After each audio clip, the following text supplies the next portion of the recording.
Assembly Lok Sabha ఎన్నికల్లో లాగానే జూబ్లీహిల్స్ లోను BRS ఓడిపోతుందన్నారు మంత్రి వివేక్ వెంకటస్వామి. పేదల ఇండ్ల మీదకు జేసీబీలు పంపిస్తున్నారని కేటీఆర్ తప్పుడు ప్రచారం చేయిస్తున్నారని మండిపడ్డారు. సోషల్ మీడియా ప్రచారంతో పెద్ద లీడర్ అవుతారని అనుకుంటున్నారని విమర్శించారు. ప్రజలు ఆదరిస్తేనే నాయకుడు అవుతారని కేటీఆర్ తెలుసుకోవాలన్నారు. హైదరాబాద్ జూబ్లీహిల్స్ షేక్పేట్లో పలు అభివృద్ధి పనులకు శంకుస్థాపన చేశారు. 10 ఏళ్ల మున్సిపల్ మంత్రిగా ఉన్న కేటీఆర్ డబ్బులు తీసుకుని షేక్పేట్లో రోడ్లు డ్రైన్లను బ్లాక్ చేయించారని ఆరోపించారు.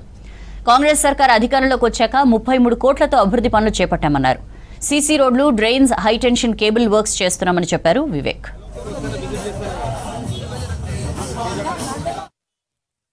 ఇక్కడ ప్రజల సమస్యలు 10 సంవత్సరాల నుంచి కేటీఆర్ గారు మున్సిపల్ అడ్మినిస్ట్రేషన్ మినిస్టర్ ఉన్నప్పటికీ కూడా ఈ జూబ్లీ హిల్స్లో ఈ డ్రైనేజ్ సిస్టమ్ అయినా కానీ, సీసీ రోడ్స్ అయినా కానీ, ఈ శ్మశాన వాటికైనా కానీ ఎక్కడ కూడా సరిగా పనులు కాలేదు.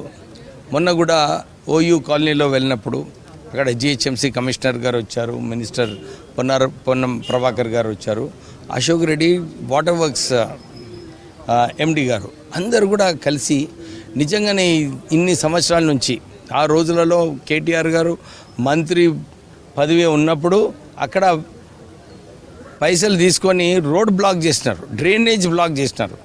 దానికి కూడా ఒక సొల్యూషన్ అండర్ గ్రౌండ్ నుంచి ఎట్లా డ్రైనేజ్ పైప్ ఇవ్వాలి అంటే అన్ని చోట్ల కూడా ఎక్కడైతే నిజంగా ప్రజలు అవస్థపడుతున్నారో అన్నీ కూడా శాంక్షన్ కావడం జరిగింది.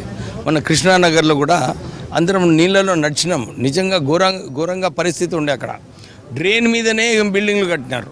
సో అది కూడా వాటర్ వర్క్స్ ఎండి గారు దానికి ఒక సొల్యూషన్ ఇచ్చి అక్కడ ఒక 10 కోట్లతోని అక్కడ పనులు ప్రారంభమైనాయి.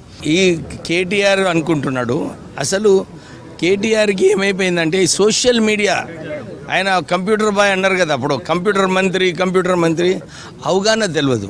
ఖాళీ ఈ సోషల్ మీడియాలో తప్పుడు ప్రచారాలు పెడితే ప్రజలందరూ కూడా వారి వైపు వస్తారని చెప్పి తప్పుడు ప్రచారాలు. ఆ రోజు కూడా హైడ్రా కమిషనరు స్పష్టంగా చెప్పినారు, ముఖ్యమంత్రి గారు ఎక్కడైతే పేద ప్రజల బిల్డింగ్స్ ఉన్నాయో, ఇల్లులు ఉన్నాయో ఎక్కడ కూడా టచ్ చేయొద్దన్నారు.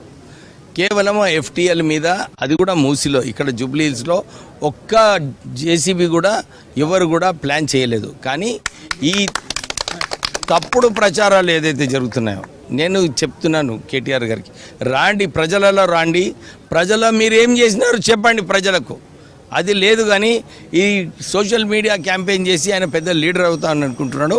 కేటీఆర్ ఇంతకుముందు ఎట్లయితే 16 సీట్లు సారు కారు 16 అని నేను వర్కింగ్ ప్రెసిడెంట్గా అని చెప్పినాడు. అప్పుడు ప్రజలందరూ కూడా టీఆర్ఎస్కి ఒక దెబ్బ కొట్టినరు. 8 సీట్లు ఓడిపోయినారు అప్పుడు ఆయన ఆధ్వర్యంలో. మళ్ళీ అసెంబ్లీ ఎలక్షన్లో ఓడిపోయినారు.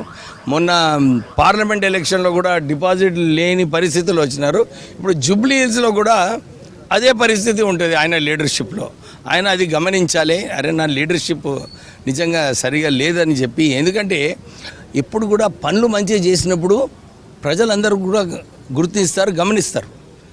ఈయన సోషల్ మీడియాలో ఈ జేసీబీలు వస్తున్నాయని చెప్పి ప్రజలకు ఒక భయాందోళన చేయాలని ఏదైతే ప్రయత్నం చేస్తున్నాడో డెఫినెట్లీ కేటీఆర్ గారు ఫెయిల్ అవుతారు.